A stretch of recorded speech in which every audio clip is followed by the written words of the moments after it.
What's up, everybody? Cody here, And Eric? and something a little different for y'all today. So, we're going to let you in on what we do in our world, kind of conversations we have working in the shop, working on customers' bites and whatnot.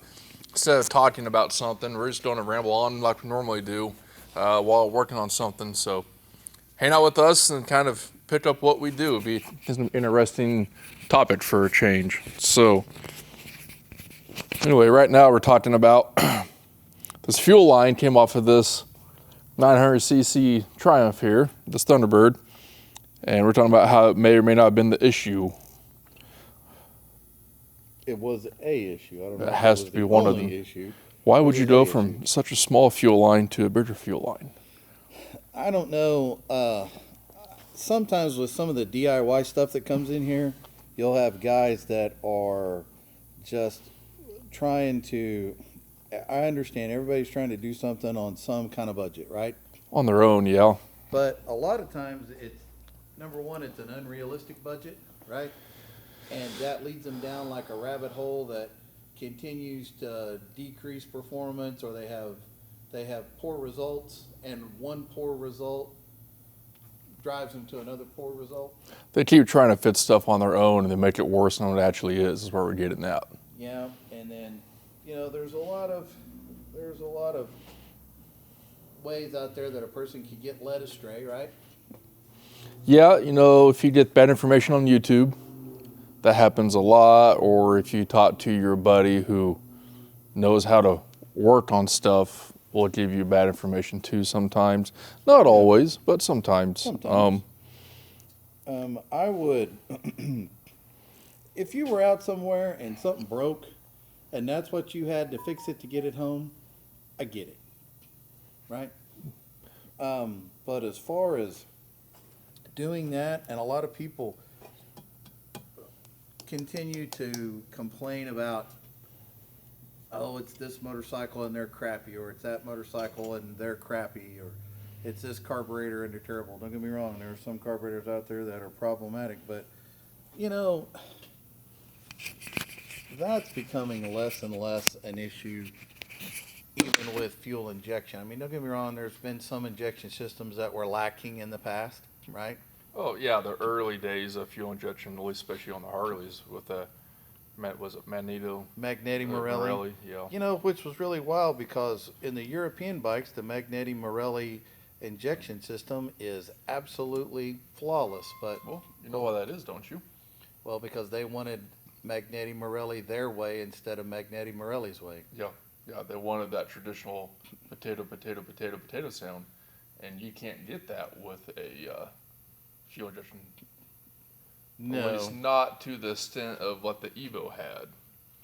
Yeah, I mean they've changed a lot of stuff now and it's gotten a lot better. But I think that this was an issue, and also Carburetors being out of sync was a big issue. the carburetors were way out of sync, and then the O-rings. So guys, carburetors like multi-cylinder motorcycles will have 1 to 2 inlets. Uh, they'll have a fuel T that's part of a fuel rail in the carburetor bank itself, and on the ends of these T's will be O-rings. And if the bike sets a long time, those O-rings can get really dry and they'll actually shrink. They won't seal anymore. And then a lot of times, depending on the fuels and the additives that you run, it can do damage to those O-rings also. Uh, this fuel T was leaking and was dumping fuel everywhere. So this guy thought the carburetors were overflowing and or the fuel line was broke. Actually, as crappy as this system is here that he's come up with, actually it's not broke, but it is, if you'll notice, really restrictive.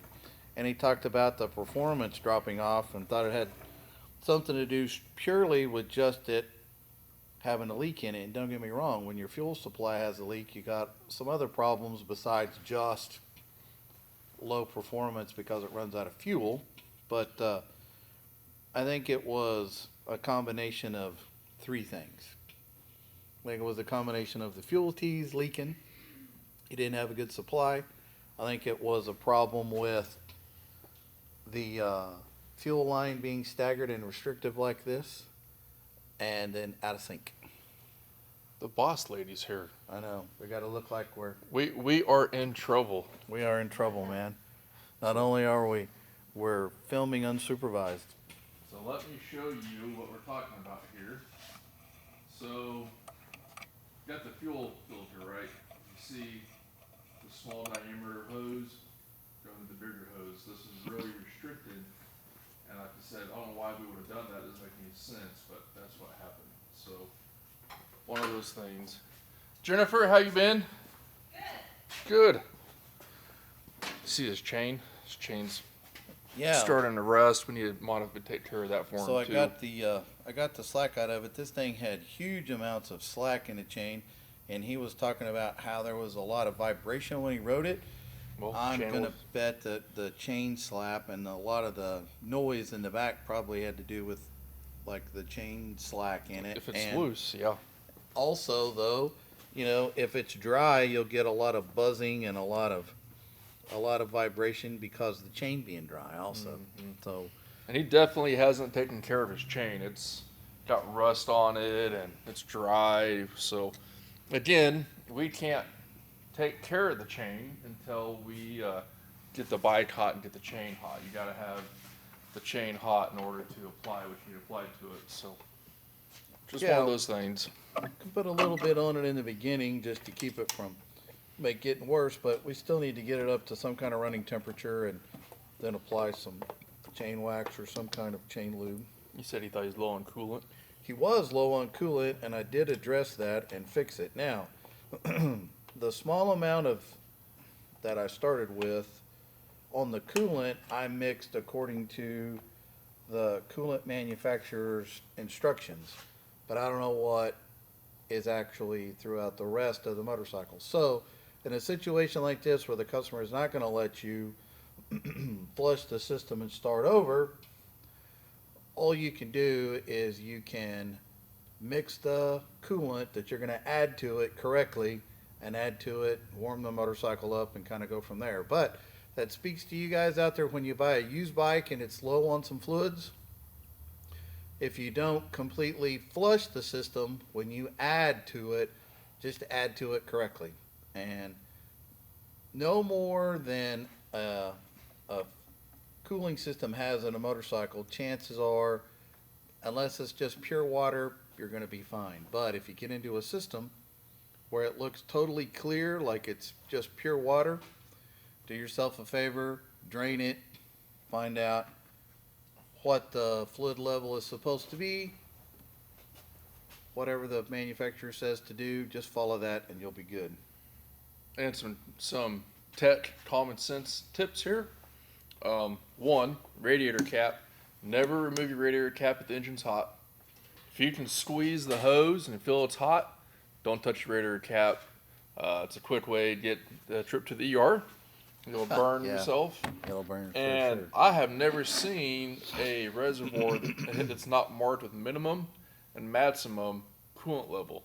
So that's kind of how you justify how much goes into. If you don't have an owner's manual, that's one way to do it. Like I said, fill it up to the minimum level, run the bike till it's hot, shut it off, let it cool off, then look at it again. If it's low, if the radiator is low, and after you run it a while, this will start sucking out of here and fill the radiator up. And then keep doing that until you hit the max level, and you're good to go. Yeah, and find out in your service book or owner's manual, if you'll notice, like even in some cars, it'll say maximum when it's cold, maximum when it's hot. Just find out what their definition of low and full are. Just follow that, you'll be great. This also had like extremely low tire pressure, and I get a lot of questions about tire pressure. So here's how I would attack tire pressure issues. A lot of people say they want to stagger them. A lot of times they want to run lower pressure, higher pressure. Here's what I suggest. On the tires, it'll have a maximum load and a maximum pressure. Just start at that pressure, the maximum pressure, and work your way down to whatever the tire whatever the motorcycle manufacturer says the low end of the tire pressure should be. It could fall somewhere in between that, and it's fine. But here's the problem: when you get too low a tire pressure, you'll get uneven tire pressure. Will cause uneven wear, and it'll also, with sidewalls, especially this bike that's got like tall sidewalls, they squirm and it makes the bike wiggle. And a lot of time, handling issue has more to do with tire pressures than it does suspension issues. Yeah. Did you see this dude's rear brakes? I His haven't brake got, pads? I haven't got that He doesn't far have yet. none. Yeah, The puck is almost all the way all the pushed way out. and I haven't had a chance to look and see how thick the pad is or isn't anymore. But it looks like no pad at all. yeah, and it looks like that it's starting tissue to paper groove. thin. Yeah. And it's starting to groove the rear rotor. This guy has not done a good job at maintaining his bike at all. No. So that's another deal. Whenever a mechanic calls you, you've chosen to work on your motorcycle, and he's trying to tell you about all these problems, they're not trying to gouge you by any sense of the word. And you can obviously look at the old parts and see that they need to be replaced. And if the brake rotor isn't gouged to the point to where it needs to be replaced, you can just put brake pads on it and you can go from there.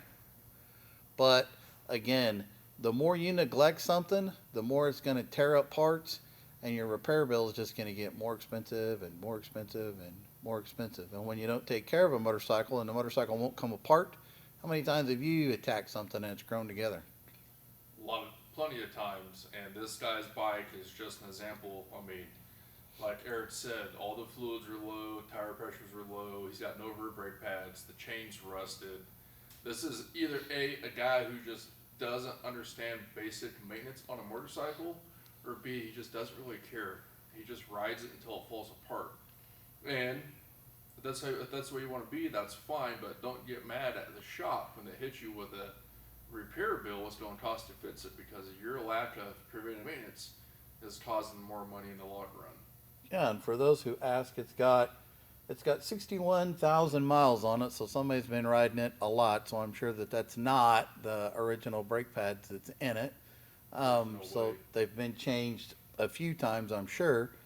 But that's another deal. Whenever somebody says that they go to sell something that's wore out and beat up, and they're like, it just needs this, and they haven't taken very good care of it, it's going to get deep in your pocket.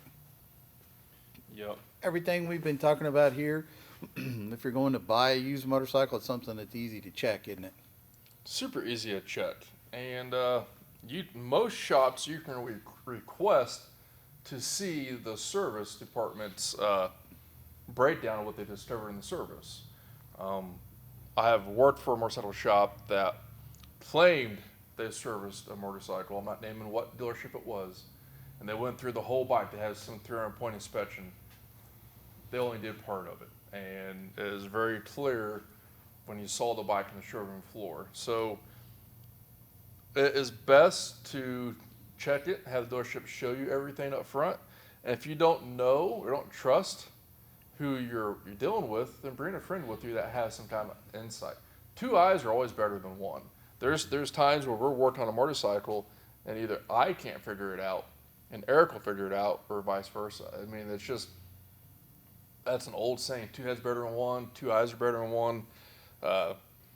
YouTube, a lot of times you can go to YouTube and like, how do you check oil on this bike, or how do you do this? And now with ChatGTP, that's even more in depth. So there's no excuse to let your bike get to where this bike has become. And it's good for us because it makes us money, but we also don't like seeing a bike neglected like this either. We just would rather, I mean, he is one hard break away from having potential life and death situation here. I mean, it's literally metal on metal in these brake pads.